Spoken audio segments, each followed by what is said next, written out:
Welcome to Alrund and Haka. As far as our opening hand goes, yeah, we'll keep on this one. Got some good action. We've got Ponder, got Pongify, Behold the Multiverse, the brand new card from the new set. Very excited about this Foretell card. And also Narset's Reversal, so maybe we got double blue. Pretty much the only reason I always run Narset's Reversal is if we can just catch some sort of ramp spell. I'd love it. Let's lead off with Island. Let's go for Ponder. And also Ponder Alert, if you didn't know, there's somebody hanging out in the background. Spooky. So we've got Island. You know what? I think we're actually okay with all of these. We get a peek at our opponent's hand with Vidillion Click. We make the land drop with Island, and the Impulse is going to allow us to dig deeper. Yeah, I like that. So let's do this. So let's go Vidillion Click.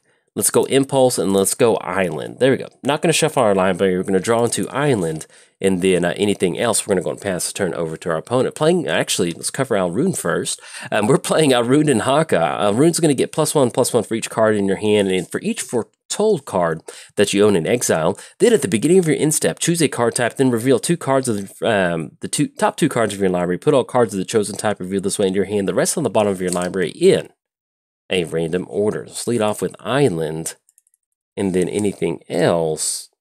Yeah, we could go for the Foretell, but I kind of like leaving up Narset's Reversal. Maybe we catch something. Also, Haka. Flying. Whenever Haka deals combat damage to a player, return it to its owner's hand, then scry for 2. Playing against the Dragon. As long as the Dragon is in the command zone or on the battlefield, other dragons that you control. Yeah, that's just them tapping out. So let's go ahead. Well, we know that Vidillion Click is on top of our library. Yeah, but we'll just go and hold on. I was thinking about burning an Impulse, but I think we'll wait on that. So let's make the land drop. And we do have Vidillion Click. Yeah, let's do this. So let's go during their upkeep. Let's flash in Vidillion Click and just kind of see what they've got going on. And we'll get to the end of their draw steps. So let's go Vidillion Click. That's going to be 1, 2, 3. And one of the good things is if there's just something like maybe they're banking on some sort of ramp piece, something like that, by us flashing a Vidillion Click, that's at least going to give us the option to kind of shuffle that away or just kind of see how we need to play the rest of our hand. Okay, so we got the Vidillion Click trigger. Let's go and target our opponent. And that's going to be Summer Bloom, Naturalize, and Dragon Master Outcast. Yeah, at this point, we're not really worried about Naturalize. They can go Summer Bloom. Yeah, I think actually I'm okay. Yeah, we don't want 3 lands. Let's get rid of Summer Bloom. Now that I think about it, I think that sounds like a pretty good plan. So let's get that shuffled away. And now we know at least what 5 of the 6 cards in their hand are. So anything else, pass the turn, let them do their thing. But yeah, with the Dragon, you're going to have the Eminence out of the command zone. Dragon spells are going to cost you 1 less to cast, then Flying. And then whenever one more dragons you control attack, draw that many cards, then you may put a permanent card from your hand onto the battlefield. Opponent's going to go for Dragon Master Outcast. Let's go and cross that off, and they did play Crucible, so we'll cross that off. So we know 3 of the 4 of their hand is going to be Gruul, Watery Grave, and Naturalize. All right, and so we do run into Thassa's Intervention, so we do not hit the land for the turn. I think we're going to try to make sure we hit that. So let's go Impulse. And we do not hit any of those. So I guess at this point, just so we do have card draw, we'll grab Thirst for Meaning. And put this on the bottom in any order. Let's go and push in with Vidillion Click. That's going to be 3 coming across. Put them down to 27. And then anything else, pass the turn over to our opponent. So we did cover both commanders. Let's give a quick shout out to our sponsors, TCG Player. If you go to bit.ly/JoltMTG, that's going to apply my affiliate link and allow you to get some new cards from the new set. And if you use it, hey, much obliged. I certainly appreciate it. Also, let's give a quick shout out to MTGOTraders. If you want to play the brand new set, they've got you covered for any of your card supply needs. Let's give a quick shout out to inkgaming.com. If you go to inkgaming.com/Jolt, that's going to get you 10% off of your order of gaming accessories, playmats. But if you're thinking propane accessories, no, they don't have them. And also, last but not least, I started a Patreon. So if you'd like to directly support cool content like this, there's a link down in the description below. But if you're keeping score at home, it is officially free time. So we've got the entire, not necessarily Mana Dork, we've got the utility crew swinging in, dropping us down to 28. That's going to be Beast Caller Savant and Dragon Master Outcast. Now, if Dragon Master does get out of hand, we at least do have the option of Pongify to at least get rid of those extra dragons. So see if we hit the land drop for the turn. That's going to be very important. All right, so we do not. We run into Stroke of Genius. We've got Vendilion Click. We can swing in for 3. I think we need to start making our land drops, especially them having Soul Ring out there. So let's go Thirst for Knowledge. There we go. All right, so we're getting somewhere. We need to discard 2 cards. Let's go ahead and get rid of... Aetherize might actually be pretty good in this matchup. We've got Doss's Intervention. Let's go ahead and let's discard Stroke of Genius. And yeah, let's go and get rid of Narcissus Reversal. I'd love to have that work out, but it doesn't look like it's going to happen this time. Let's lead off with Island, and then anything else past the turn to our opponent. Yeah, I think at this point, we're just going to hold back Vendilion Click. You know, we can try to race them if we want to, but at least by holding up Vendilion Click, we don't have to worry about any funny business Lebowski with them swinging in. So, but yeah, it's officially free time. As far as this build of Haka, this is definitely what I would consider just a standard mono blue control. It's not counterspell.deck. It does lean that way.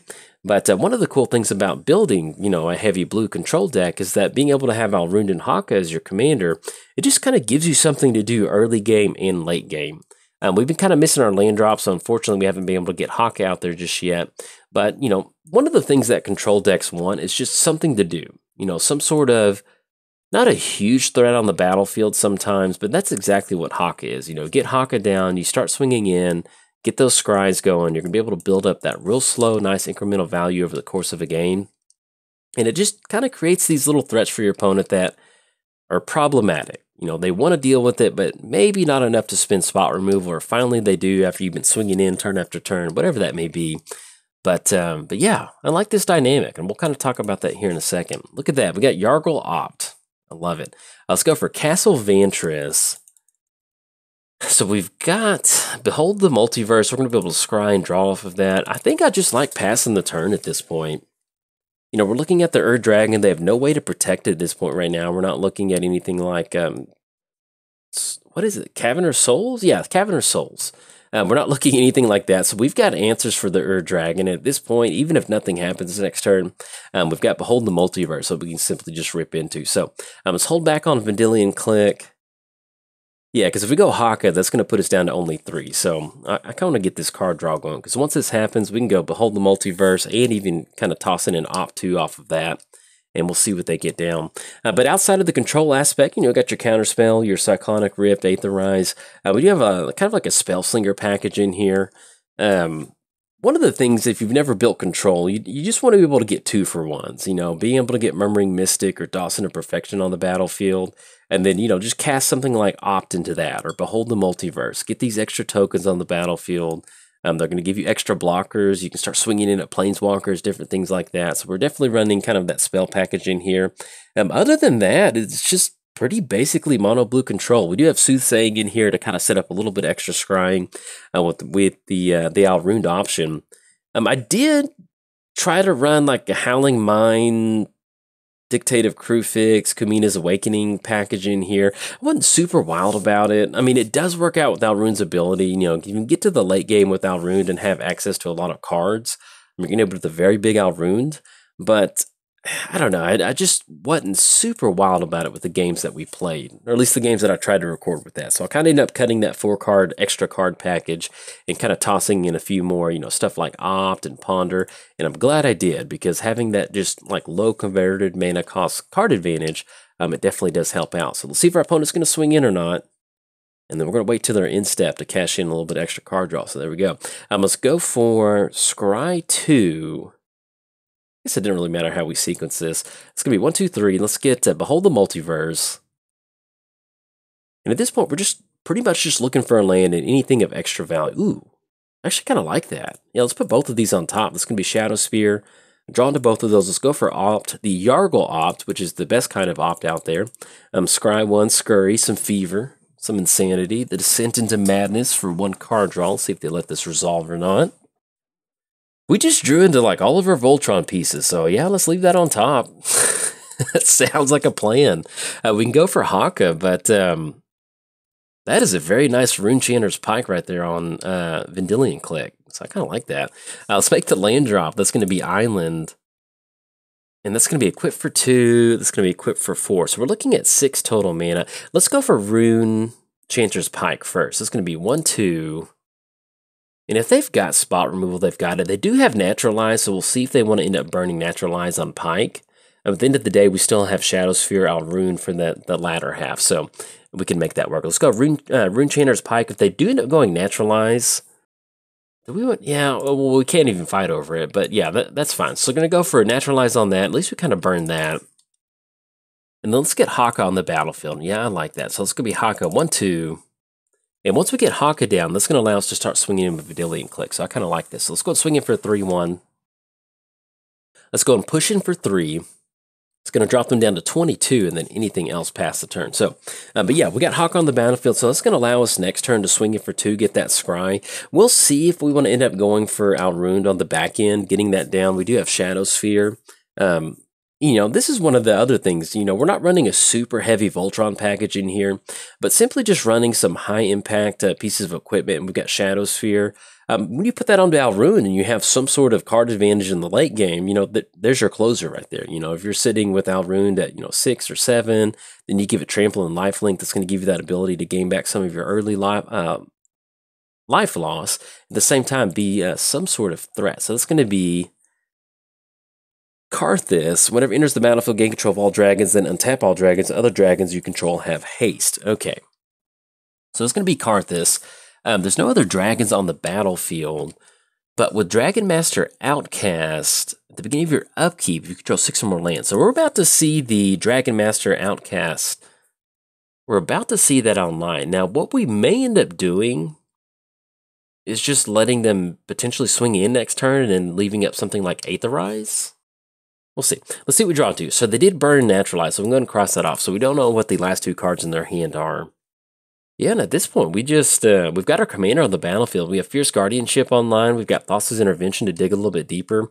Yeah, let's just pass the turn. Pretty much everything in our hand except for Shadow Sphere can be done at instant speed. So anything else pass the turn. So we're going to leave up our 2 blockers. They're at least holding the Jund Dragon at bay. So we'll certainly take that. But yeah, depending on how they decide to swing in, because they will have haste with that Dragon Master Outcast. And so if they swing with the entire crew, then we're definitely going to hit the reset button with Aetherize. That'll still give us access to 2 mana, so we might Pongify Dragon Master Outcast. We'll see what's happening. If they do end up going for the Dragon, we still have at least Thassa's Intervention to kind of go for that Mana Link style effect. So let's see what they're going to tap out for.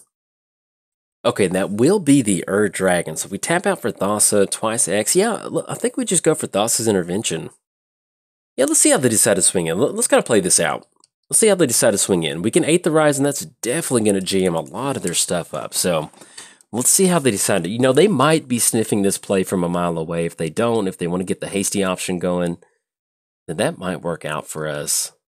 And this is just going to be Dragon Horde on the battlefield, so we can definitely survive that. So let's go for, yeah, we're not going to block on any of those. Let's go for Aetherize. That's going to be Void Shatter. And let's go for Fierce Guardianship without paying its mana cost on Void Shatter. So that's going to dump everybody back to the hand. They're not going to be able to hit the reset button by recasting anything. And then let's go for Pongify on Dragon Master Outcast. I don't really think it's going to matter, but just having those hasty 5/5 dragons is definitely something that we don't want to happen. And if they do decide to kind of rebuild their board state, we still have Snapcaster on Aetherize to kind of hit the reset button. So let's go Pongify on Dragon Master Outcast. All right, this is going to be an 8 token on the battlefield. We cut off the dragon tokens. What we're looking for right now is some sort of fast mana. Unfortunately, we haven't been able to ramp any with some artifacts. Ooh, Mana Drain. Should like that a lot. Okay, so let's go and swing in. I think I like swinging in with both. Yeah, let's do that. All right, swinging with Haka and swinging with Vidillion Click. That's going to knock our opponent down to 17 and still give us a scry on the back end. And the Dawson of Perfection, let's go and put that on the bottom. We'll put Island on top of our library. So anything else? So we're banking on a Mana Drain at this point right now. So we're going Mana Drain. We also have Snapcaster Aetherize out of the graveyard. So let's just do this. Let's just pass the turn. We've got Alrund back in the hand. If we can stick a Mana Drain on the Dragon, that's going to be a ton of mana. And that's going to be a Thassa's Intervention. So might save that for Thassa's Intervention. If not, we might just kind of dump our hand out and see what kind of shakes out. But either way, the thought of hitting Mana Drain for the Dragon, that sounds like a pretty good plan. So let's see how they decide to kind of roll this turn out. Okay, so they're going to go for a Crucible activation, putting the storage counter on there. Now, if they don't do anything and we can't counter anything, I'm very tempted to go for Thassa's Intervention, look at the top X cards of our library. At least we're going to be able to look at the top 4 if we end up going for this, and then that still kind of frees us up, because that's going to allow us to grab Island, and then, well, do we want to burn that counter magic? I think either way, we probably still want to end up doing this. Okay, let's see what else they got. They're going to swing it for 4. That's going to drop us down to 24. And this might be, they have a lot of dragons in their hand, but this might end up being a Dealing Click versus a Beast Caller ape game. So let's have some fun with it. And actually, instead of Thassa's Intervention, let's just go Thirst for Knowledge, because we're going to draw 3. Yeah, I kind of like that. I like having the modal ability with that counter magic. So let's go Thirst for Knowledge. We're going to discard Primal Amulet. Yeah, I like that. We want to make both of these land drops. Now, we can get Primal down, but that's just going to cut us down on mana, which I don't think at this point we really want that right now. So, all right, see what we draw into for the turn. We do have Halimar Depths, and we draw into another island. So let's drop Island down. And that puts us at 7 total mana. Yeah, I think we're still going to leave up the mana drain line of play. Kind of like that. So we're looking at mana drain. That's going to be 1, 2. That cuts us down to 5 total mana. And then that's going to put us at still Snapcaster mana drain on something else. We don't have a huge payoff card, but it's a lot of mana over there. Okay, let's go and push in for 3. We might be able to get a clock going pretty quick. So let's do this. Let's go and swing in for 3. It's going to drop them down to 14. Yeah, because we could try to go Haka, but I like having Snapcaster mana drain. I think that's sounds like a pretty good plan. All right, anything else past the turn to our opponent? We'll see what they're going to go for. They did kind of tap the brakes last turn, not really deploying anything out and getting an extra charge counter on Crucible. We haven't won the game. I don't know if we're in a position that we're going to win the game, but at least that was a good feeling that they're respecting the counter magic. They didn't really want to deploy anything out. So we'll see how they decide to play this out. Okay, so that's going to be Karthus. And that's still going to give them, yeah, I think that's a very fine mana drain option. So let's go 1, 2. It's going to be mana drain. We'll see if they have any other sort of, we did see Void Shatter. And if they try to go for anything else, we can still Snapcaster mana drain if we're not feeling it that much. And that still puts us on having some sort of counter magic with Thassa's Intervention on the back end. I don't like that. Let's see what this is going to be. Ooh, that's going to be Tyrant's Familiar. Yeah, we've got to deal with that. So they completely tapped out on this one. We've got Snapcaster mana drain again, which I'm okay with. That's going to be a lot of mana. Yeah, let's do that. Let's go Snapcaster. I don't know what we're going to do with it. If we can dig with Thassa's Intervention to find something, we just might. Let's go Snapcaster Mage. And that's going to be mana drain again. I like it. It should be 14 total mana. If we can't find anything with Thassa's Intervention off of that, then I don't know what else we can. All right, so it's going to be mana drain. Let's go for mana drain on Tyrant's Familiar. And there's just sometimes when you play a control deck, if we don't win the game, the fact that we're getting double mana drain like that, that's a pretty good feeling. Now, things that we want to see. If we could top deck Pull from Tomorrow, oh my goodness, that would be a pretty good feeling. So, all right, we got the monkey token swinging in. That's going to drop us down to 21. And that will clear the way for us to drop them down to 9. So, kind of see what's going to happen for us. All right, we run into Telling Time. So let's go and add all this mana to our mana pool. There we go. Let's go with 7. Always yield to that. So we have 14 total mana. And I guess we want to have access to as much blue mana as possible. So let's drop in Island. And if we just go Thassa's Intervention, so we look at the top 10, and we're just looking for like counter magic that's still going to keep us open on something like Telling Time, Shadow Sphere, or do we just go deep with 14 cards in the hand? Yeah, I think we got to burn all of it, I think. Yeah, let's do that. So X is going to be 14 with Thassa's Intervention. That's going to be Counterspell, which we can stop their commander. So let's grab and at this point, I think we've just got to go counter magic. So let's go Counterspell and let's grab Arcane Denial. All right, so both of those are going to go into the hand. Shadow Sphere is going to be 3 total mana. If we go for the equip and cast, it's going to be 1, 2, 3. And unfortunately, that's going to cut us off being able to have double counter magic, which we don't want to do. So let's just do this. Let's just go and swing in for 5. There we go. Swinging in at our opponent, we're going to drop them down to 9. And if we deploy out Haka, yeah, that's going to be just enough for Arcane Denial. Yes, and then that's going to put us at a 7 next turn, potentially dropping in Shadow Sphere to get a little bit of extra something off of that. Maybe we can get something off Telling Time. Okay, yeah, I like this. All right, so we're in a good spot. They do have, well, we're going to, I feel good about our spot. Doesn't mean we're going to close the game out. But yeah, this is, hasn't been the most exciting game. But, being able to sequence line of plays and just set up different things like this. If you never played Mono Blue, I would definitely give Haka and Alrund a shot because it's going to teach you how to use Haka in the early game. And then once you do get to the late game, unfortunately we don't have anything like Reliquary Tower or, Thought Vessel out there. But if you do get those online, let's say we do get, if this was, let's say this was Stroke of Genius and we had that double mana drain off of that, we would definitely be able to cash in a ton of card draw. You get Haka, you get Alrund on the battlefield. It's going to get the +1 for each card in your hand. Then you toss on something like Shadow Sphere, and the game is pretty much done after. All right, there we go. Opponent's going to scoop it up on that one. So we're going to be able to swing in. That's going to be 5. That's going to be 7 coming across. Drop them down. Pretty much whatever they try to do, we're going to be able to do something. We've got Counterspell. We've got Arcane Denial. We've got Telling Time, which we're going to be able to dig a little bit deeper, run into Mystical Tutor, so we can put another Counterspell on top. Eventually, we're just going to be able to hold all of the dragons at bay with a little fairy wizard to Stormcrow and, hey, Snapcaster. So anyway, if you enjoyed the game, hey, like and subscribe. Thanks. Bye.